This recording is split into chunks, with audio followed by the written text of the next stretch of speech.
Bonjour à tous et bienvenue sur la chaîne En Voiture Simon. Je vous retrouve aujourd'hui pour vous parler du bon vieux temps au volant de cette Clio 2 RS phase 3, la citadine la plus puissante de sa génération.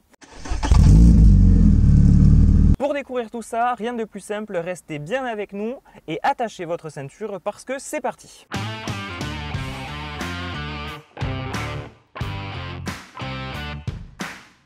Bon, avant d'aller faire un petit tour sur ce circuit du Grand Prix de Pau qui est malheureusement ouvert à la circulation en temps normal, donc on ne pourra peut-être pas s'y arrêter dessus, exactement comme la ligne droite du Mans, on va quand même devoir faire un petit détour à la station-service.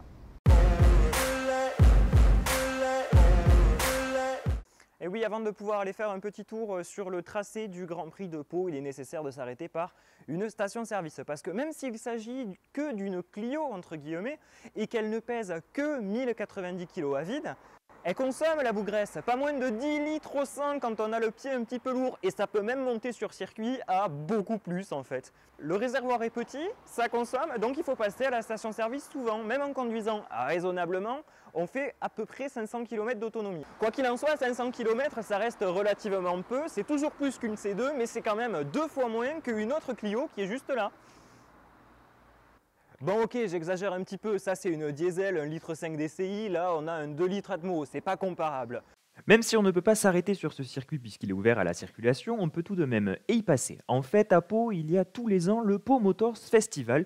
Durant cet événement, qui a eu lieu cette année en mai, se déroulent plusieurs courses. Tout d'abord le Grand Prix traditionnel, qui est devenu au fil des ans la vitrine de l'innovation et des nouveaux enjeux de la mobilité durable. Et ensuite le Grand Prix classique, sur lequel vont s'affronter un bon nombre de voitures de collection et de vieilles voitures de course. Cette Clio 2 RS 3e génération est trop récente pour pouvoir concourir au concours classique Grand Prix de Pau et en même temps elle est trop ancienne pour pouvoir concourir dans les nouvelles générations.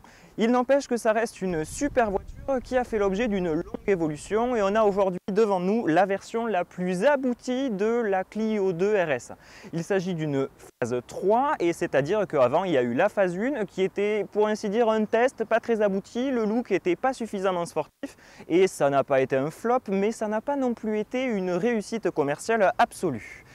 Il faut l'avouer, la deuxième génération a vraiment upgradé le modèle et on en est arrivé avec un look nettement plus sportif, des feux triangulaires, cette petite calandre noire qui lui donne un look vraiment sportif et enfin est arrivée la troisième génération. Alors la différence entre la deuxième et la troisième ne casse pas trois pattes à un canard, faut être honnête, mais il y a quand même des éléments qui nous font dire que cette version est la plus aboutie de la Clio 2 RS. On y retrouve notamment à l'arrière les deux sorties d'échappement chromées, à l'intérieur des sièges un petit peu retravaillés, les contours de compteurs chromés, mais aussi de nouvelles jantes. Une autre spécificité de la Clio 2 RS, c'est cette teinte, ce gris un petit peu pailleté qui lui va si bien et qui nous font dire au premier regard, outre les éléments sportifs comme la calandre et les jantes, que c'est vraiment une Clio 2 RS. Ce que l'on peut dire également entre la deuxième et la troisième génération, c'est une différence de puissance. En 2004, Renault a décidé d'augmenter encore la puissance de cette citadine et elle sortait lors de sa commercialisation pas moins de 180 chevaux, un petit peu plus en réalité, ce qui fait qu'on gagnait encore 10 chevaux par rapport à la génération numéro 2.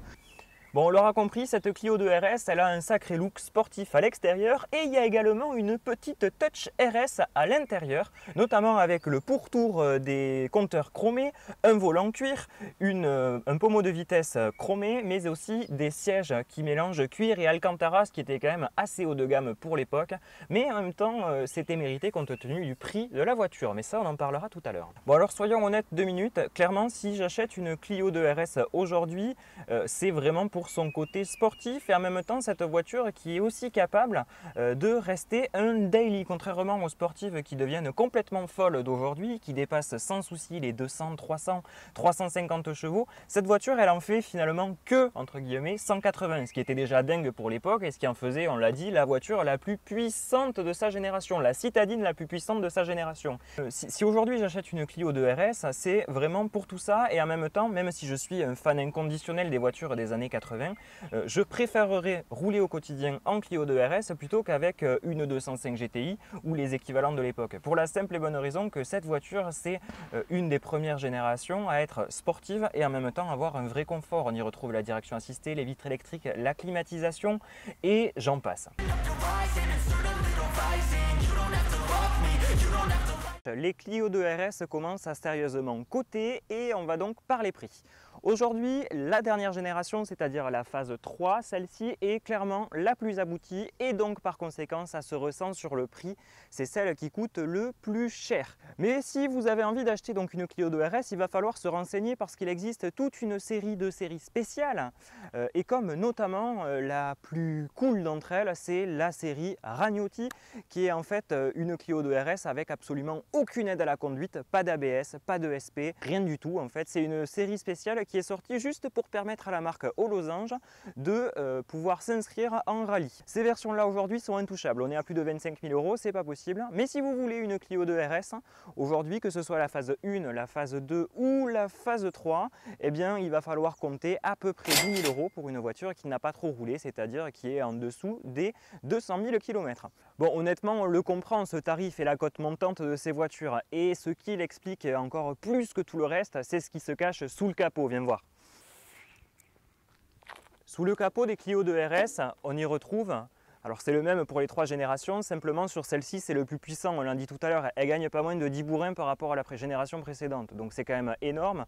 Là on a le 2 litres 16V, c'est un moteur qui est à la fois sportif et robuste, et la robustesse c'est quand même essentiel aujourd'hui sur une voiture sportive, parce qu'il n'y a rien de pire que d'avoir une voiture plaisir au garage et de devoir pour le coup l'amener en permanence chez le mécano pour réparer des conneries. Donc ce moteur il est fiable, on peut y aller les yeux fermés, le problème des Clio 2 RS il ne se trouve absolument pas sous le capot. Et voilà, cette vidéo avec cette Clio 2 RS 3e génération touche à sa fin. Je vous remercie chaleureusement de nous avoir suivis et je vous donne rendez-vous très bientôt sur la chaîne En Voiture Simon pour une panoplie de nouvelles vidéos.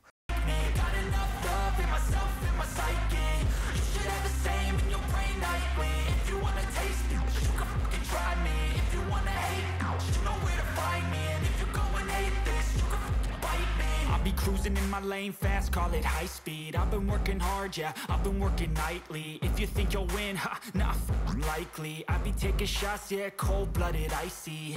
Watching numbers grow is what I call sightseeing. In the front row, run it up when they hype me. The following grows, they know how to ignite me. Call me CEO, I've been running